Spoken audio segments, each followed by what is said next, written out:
Gusto ko lang guys sagutin itong tanong. Mayroon kasing nag-message sa akin, ang sabi niya, good AM po idol, makikihelp lang po dito. Hindi ko po alam kung paano kukunin yung 220 volts eh. Saan po kaya ako mag-tap? Ang tinutukoy niya dito guys, yung transformer. Kasi nakalagay kasi doon, 110 at 110 lang doon sa load side niya. So ngayon, nahihirapan siya kung paano daw kukunin yung 220 volts. Ipapakita ko rin sa inyo kung anong klaseng transformer na yon. Kung sakali ma-encounter nila ang ganitong klaseng transformer, at least meron ng idea ang mga baguhan kung paano natin itap ang 220 volts. Ngayon guys, alamin natin ang diagram.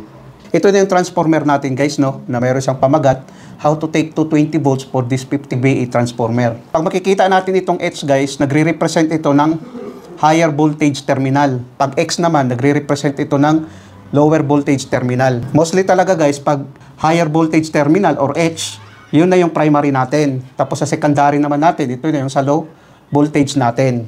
Ito na yung X, no? Kung makikita natin dito guys, paano natin ngayon makukuha itong 220 volts dito sa transformer na ito.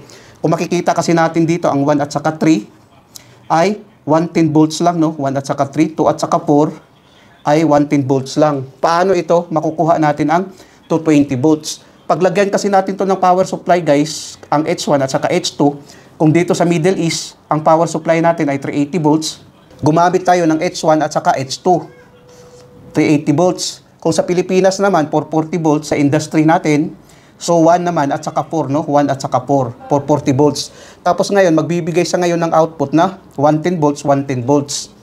Ganon kasi guys, no, ang output niya. Ngayon, kung paano natin to gawing 220 volts guys, madali lang. Lagyan lang natin dito guys, no, ng jumper. I-jumper lang natin to.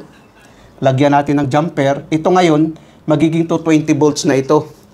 Itong X4, tapos X1, magiging 220 volts na siya. Ganun lang kadali at ganun kasimple guys, para makuha natin ang 220 volts. Bali, i-series lang natin tong dalawa, no? Kung bali, jumperan lang natin to. Kung makikita natin, naka-series na yung connection niya. 110 plus 110 is equals to 20 volts. Ito na yung result niya guys. Sana nakapagbigay ito ng kunting kaalaman sa mga baguhan. Maraming salamat sa inyo guys. Hanggang sa muli.